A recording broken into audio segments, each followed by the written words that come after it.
संतोष रेणु यादव जिनका नाम इंडस्ट्रीज़ में भी रहा, अब फ़िलहाल राजनीति में भी है। चट्टान जैसे शख्सियत रखते हैं आप, लेकिन सोशल मीडिया पर वो पोस्ट पर आपने एक बड़ा पोस्ट और भावुक पोस्ट करा अपनी शादी को लेकर। आखिर अचानक आपके दिल में वो कौन-सी दर्द जो था वो सामने आया जिसे आप अपने शब्दों से ना कह के सोशल मीडिया पोस्ट के माध्यम से कहते नज़र आए?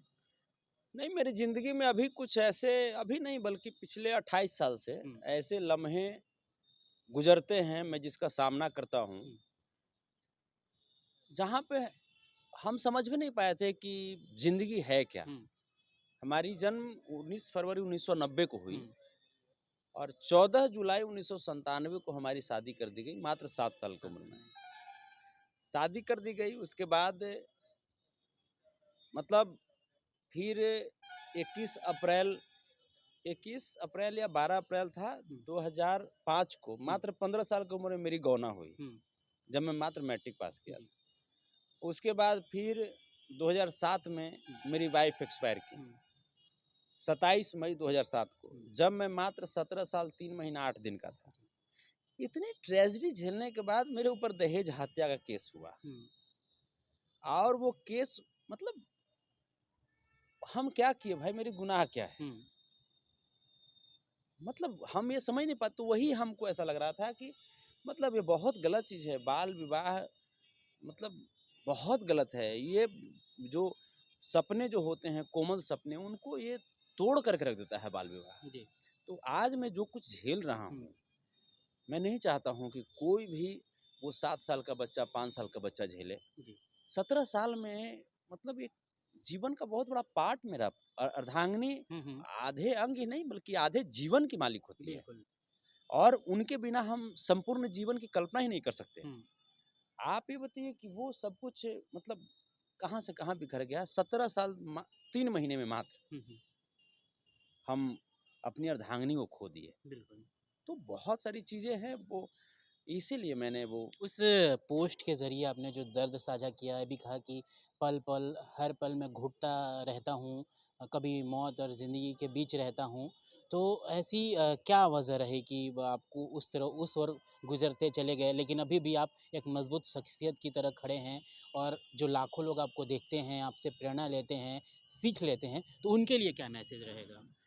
नहीं बस वो कुछ मेरा इनविजिबल पार्ट है, वो मेरा जीवन का कुछ निजी हिस्सा है, हुँ, जिसे मैं घुटता हूँ, मैं कह नहीं पाता हूँ। बट मैं सोचता हूँ कि संतोष रेणु जैसा जो निजी जीवन है, हुँ, वो भगवान किसी को ना दे। क्योंकि वो अलग पार्ट है, मैं चट्टान की तरह आपका कहना सही, मैं खड़ा रहता हूँ हुँ, मैं लोगों के लिए। हुँ, बट जो चीज़ें हैं कि संतोष रेणु यादव जो झेलता हुँ, है, वो तो आज मेरी धर्मपत्नी इतनी अच्छी मिली हैं। हुँ, आज मेरे जो नए ससुराल वाले हैं, वो बेचारा इतने अच्छे मिले हैं, हालाँकि वो अदर कास्ट से हैं। हुँ, हुँ, मैंने इंटर कास्ट मैरिज जी, किया, जी, कि वो मुझे सँभाल लेते हैं, मेरे माता-पिता इतने अच्छे हुँ, हैं। माता बिल्कुल निरक्षर हैं, हुँ, पिताजी मात्र 7वें क्लास तक पढ़े-लिखे हैं। हुँ, वो मतलब बिल्कुल आप ये चीज़ को समझिए कि जब वाइफ़ जब मेरी डेथ की थी रेणु, हुँ, तो 17 साल 3 महीने 8 दिन के हम थे हुँ, और आज भले ही टेक्नोलॉजी की दुनिया में 17 साल में बच्चे बहुत बहुत डेवलप कर मैच्योर डेवलप कर जाते हैं, हुँ, लेकिन हम लोग जिस 17 साल में थे, हुँ, जिस एरा में थे, उस वक़्त ये सोशल मीडिया ये सब नहीं था। नहीं था, हाँ। वो सब तो वो 17 साल का जो एज था जब वाइफ़ डेथ की, उसके बाद मेरे ऊपर दहेज हत्या का केस हुआ हुँ, और दहेज हत्या के केस को मैं जानता भी नहीं था कि केस क्या होता हुँ, है। पुलिस से कैसे बात करना है, वो कोर्ट में कैसे क्या होता है, हम कुछ नहीं हमको मालूम था। हुँ, और उसके बाद मेरी सारी संपत्ति बेटे के नाम पे लिख दी गई। हुँ, टोटल ए टू जेड जी, सुई से लेकर के धागा तक। हुँ, मेरे पास कुछ नहीं, 1 इंच भी नहीं। हुँ, मतलब वो लोग कैसे होते हैं? बिल्कुल। जो मतलब इतना कैसे हो सकते हैं लोग कि और वो सारी संपत्ति आपकी, लेकिन उसको जालसाजी करके इस तरह से किया गया। जैसे प्रेशर बना कर के हुँ, प्रेशर बना कर के जैसे केस में हमारे मम्मी-पापा का, दोनों दीदी का नाम जो कि बहनें ससुराल में थी, हुँ, उनका भी नाम दे दिया गया, हमारा नाम दे दिया गया और कहा गया कि आप समूचा संपत्ति लिख दो। हुँ, मेरा बेटा मात्र उस समय 1 साल 1 महीना 6 दिन का था। हुँ, हुँ, आप संपत्ति लिख दो हुँ, और तब जा कर के हम केस ये करेंगे, क्या करेंगे। पिताजी बेचारा उस समय 7वें क्लास तक पढ़े लिखे हुँ, गाँव के लोग थे, हुँ, और जो मेरे ससुर जी जो थे वो कोर्ट में मुंशी थे। हुँ, उनको कानून का नॉलेज था हर जी, चीज़। तो पिताजी को लगा कि क्या करें, क्या नहीं करें, अगर बेटा जेल चला जाएगा तो फिर बेटा गलत एनवायरनमेंट में चला जाएगा। हुँ, मात्र 17 साल क्या एज होती है? जी, जी, तो वो सारा संपत्ति हुँ, लिख दिए। हुँ, अब जब सारा संपत्ति लिख दिए उसके बाद क्या होता है कि हमको पढ़ाने के लिए दिक्कत थी, हुँ, पढ़ने पे लाले पड़ गए थे। हुँ, अब पिताजी चूँकि अ, वो जुआ दारू बेचते थे हुँ, और हम चना बेचते थे, जी, तो कैसे पढ़िएगा? हमको उस समय पैरामेडिकल करना था, वहाँ पे कुछ पैसे की ज़रूरत हुई। तो फिर उस संपत्ति में से फिर 1 कट्ठा 50,000 रुपए में बेचा गया, हुँ, तब जाकर के हम पैरामेडिकल किए। फिर बीसीए हमको करना था पटना यूनिवर्सिटी से, बीएन कॉलेज से। हुँ, फिर 2 कट्ठा बेचा गया 1,10,000 या 1,08,000 में। हुँ, तब कंप्यूटर खरीदाया, हुँ, चूँकि बीसीए में कंप्यूटर की जी, ज़रूरत जी, पड़ती है। फिर सब इस प्रकार से करके फिर मुझे एमसीए करना था। हुँ, फिर 1 कट्ठा या डेढ़ कट्ठा या 2 कट्ठा बेचा गया, हुँ, गलगोटिया यूनिवर्सिटी से मेरी एमसीए। तो फिर वहाँ पे तो उसमें लोग क्या बोलता है मेरे ससुराल वाले लोग कि जे ये संपत्ति तो उसको लिख दिया गया था, फिर तुमने कैसे बेच दिया? अरे भाई वो मेरे पिताजी हैं, कैसे बात कर सकते हो आप लोग हुँ, ऐसे? आज हम जो भी कुछ हैं हम उनके वजूद हैं, बिल्कुल, हम उनके वजह से हैं। और वो संपत्ति कोई दूसरा व्यक्ति खरीद करके मेरे बेटे को नहीं लिखा हुँ, था।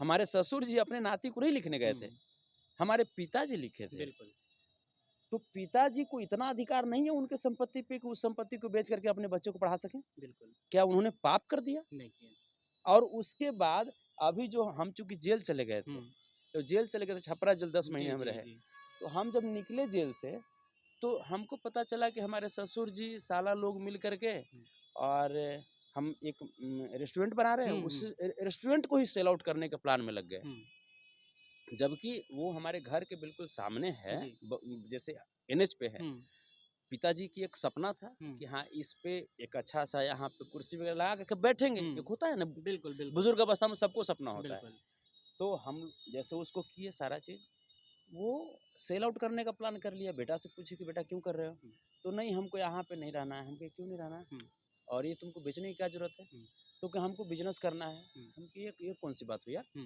तो अभी तुमको पढ़ने का उम्र है। हुँ, तुम पढ़ो लिखो, हुँ, पढ़ने में जो तुमको खर्चा होता है वो हमसे तुम माँगो, बिल्कुल, मैं अभी सक्षम हूँ। हुँ, फिर ये बेचने की क्या नौ-नौबत आ गई? तो नहीं, हमको गाँव में लेना है। हम कहे अरे! लोग गाँव से उठ करके शहर की ओर भाग रहे शहर हैं, की ओर आते हैं हुँ, कि ताकि अच्छी पढ़ाई हो, अच्छी बिल्कुल, व्यवस्था बिल्कुल, हो। और आज हम पटना, दिल्ली में घूमते हैं हुँ, हर जगह। आज हम इस जगह तक पहुँचे हैं, तो अब यार यहाँ से तुम आगे निकलोगे ना। हुँ, तो उसको इस प्रकार से ब्रेन वॉश कर दिया गया।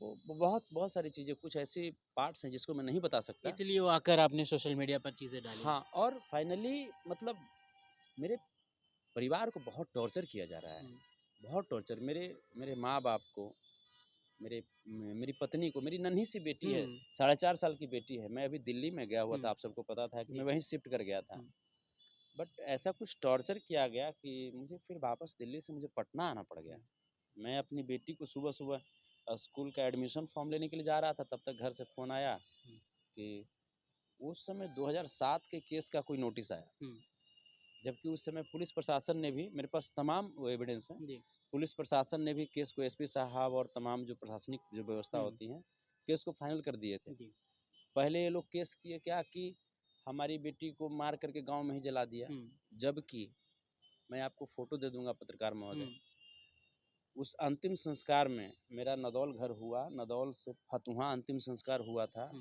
नदौल से फतुहा जाते-जाते करीब-करीब 14-15 को उठाना पड़ता है। जी, अंतिम संस्कार में मेरे खुद के साला हुँ, राहुल उर्फ बैजू कुमार हुँ, और मेरे मौसेरा साला हुँ, जयशंकर कुमार, हुँ, ये दोनों अंतिम संस्कार में शामिल हुँ, थे। उनका फ़ोटो भी है बाज़ाब्ता। हुँ, फिर हम गाँव में कैसे जला दिए। बिल्कुल, और उसके बाद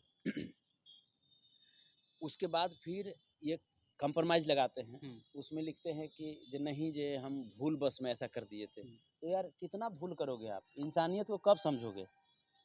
कब समझोगे? हमने कभी भी, मेरा जो घर था, हुँ, जिस समय मेरी वाइफ़ एक्सपायर की थी, हुँ, मेरे गाँव के लोग जानते होंगे। हुँ, मेरा घर मिट्टी का था, जी, फूस का था। हुँ, वो ज़मीन भी लिखा हुआ था किसको, बेटा को। हुँ, बोल तो दिए कि 1 इंच भी मेरे पास नहीं था, जी, 1 सिंगल इंच भी नहीं। हुँ, उस घर को फिर मैंने अपने पैसा से बनवाया। हुँ, हालाँकि अभी प्लास्टर नहीं किए हुँ, हैं, लेकिन अपने पैसा से मैंने बनवाया। जी। फिर भी हमको कुछ नहीं चाहिए, हुँ। हमको बस एक शौक है कि मेरे पिताजी हमको शराब बेच कर के भी एमसीए तक का पढ़ाई कराए, जी, मैं कम से कम अपने बेटे को एमफिल कराऊँ। बिल्कुल। मैं दिल्ली पढ़ा, मैं कम से कम अपने बेटे को इंग्लैंड और अमेरिका तक पढ़ाऊँ। बिल्कुल। क्या ये पता नहीं, अब ये हमारी सोच कौन-सी गलत सोच है, हमको हमको नहीं पता, आई डोंट नो नहीं, बट बहुत अच्छी सोच है भैया और ऐसा सोच हर पिता को होना चाहिए जो अपने बच्चे के लिए इतना सोचते हैं।